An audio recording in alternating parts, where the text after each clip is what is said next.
Now on CBS 12 News at 6. Back to school today for many of our children. After 2 weeks, the COVID situation in our communities has worsened drastically. We'll tell you what our local school districts are doing to protect their kids as classes kick up again. Plus, a new weapon to help ease the demand at COVID testing sites in our area, where you can get your hands on an at-home testing kit today. And our skies are dry this morning, but we will see the possibility of some rain later today. I'll time it out for you.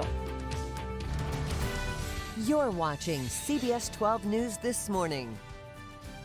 Hey there, class back in session now all across our districts. Good morning, I'm Matt Lincoln. And I'm Sam Kerrigan in for Ashley Glass. Probably a lot of unhappy kids out there and a lot of happy parents as they head back to school today. But the weather is nice as you take the kids back to class. We want to check in with meteorologist Lauren Oleski. I know Matt's thrilled. A look right now at radar. Skies dry locally across the area, but you'll see on the southwest side of the state, there's a few tiny showers making their way north. There's a surface little disturbance that's going to be moving from the Keys towards the Bahamas. And as it moves northeast, it pulls moisture into the area, and it brings us the possibility of some showers at times throughout the day.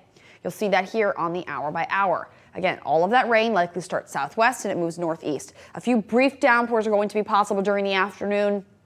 I don't necessarily expect it to rain all day, but you will likely want to keep that umbrella with you.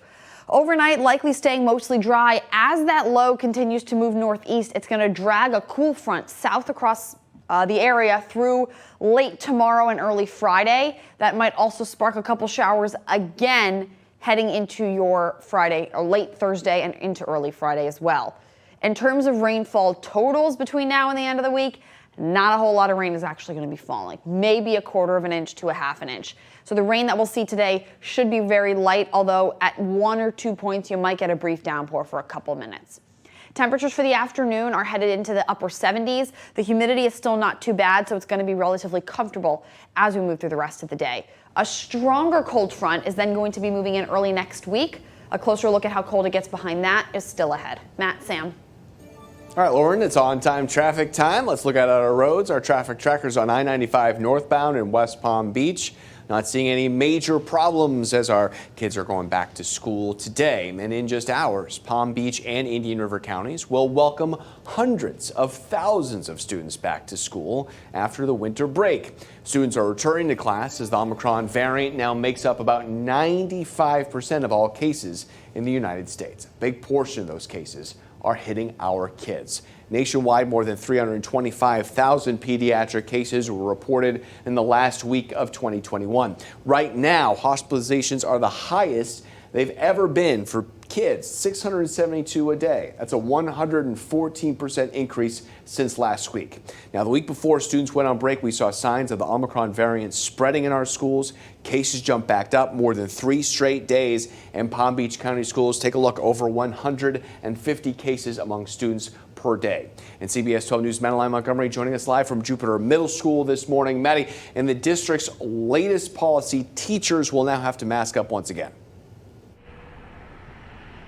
Maddie, that's right. And it's not just teachers, it's really anyone who works at a school. So janitors, lunch ladies, and it's even people who visit campus. So really anyone who's an adult besides adults who are also students. So 18-year-old seniors. And that is because the students are not included because Governor Ron DeSantis signed an executive order saying that students could not be required to wear masks. They can just be optional. And many employees say that they also want a mask to be optional. The president of the Teachers Union has officially requested opt-outs for teachers, writing in a letter to the school board that the new mask mandate will only agitate thousands of vaccinated employees.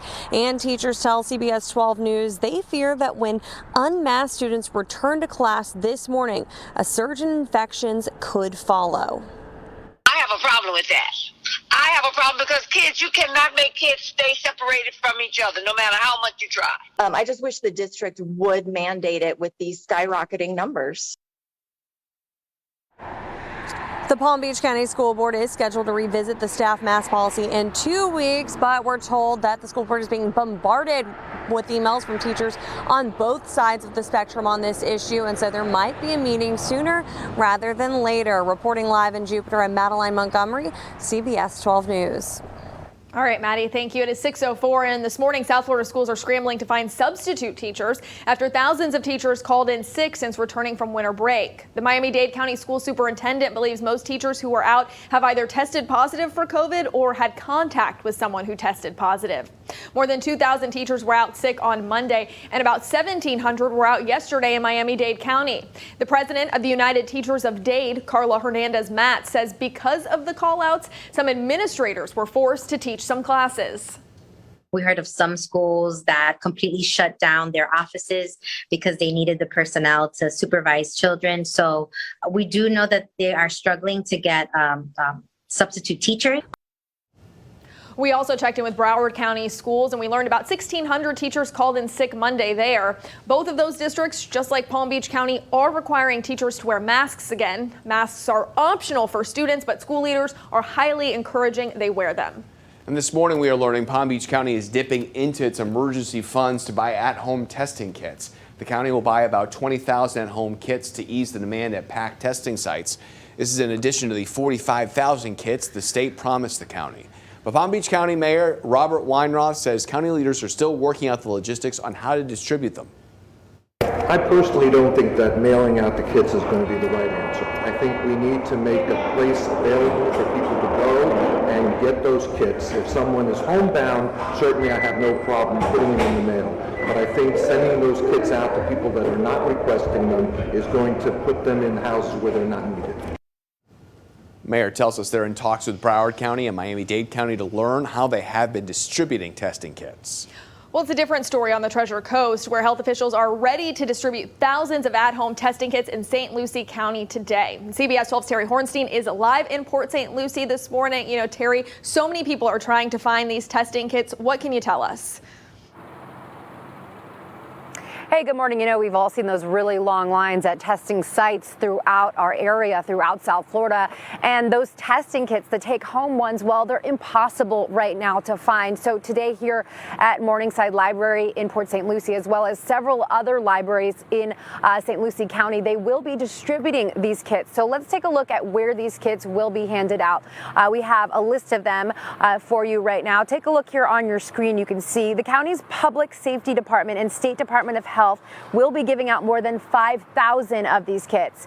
Here are the locations where you can pick up a kit today if you need one. There are 6 libraries in the county where you can pick up the kits. They're scattered across Fort Pierce and Port St. Lucie. Now, these sites are drive-through, but there's really nothing set up so far here. We have seen a lot of cars come here already this morning, start to park, but we are told this is a drive-through site, so unclear how exactly this will work here at Morningside this morning. But, you know, it gets started at 9 a.m. That's when they tell us they'll start distributing these kits. So that's in about 3 hours from now, and there are about 10 cars here already waiting to get these kits. Now, it is on a first-come, first-served basis. We're told also they'll limit the kits per vehicle, but it's unclear at this time how many that means, how many kits they will give out per vehicle. So the best advice is to get here early. A lot of people, again, out here already. So if you need to take a look at the list of testing sites, again, we do have them listed on our website as well, CBS12.com. All right, Terry, thank you very much. And this morning, the Centers for Disease Control and Prevention is updating its isolation guidance again.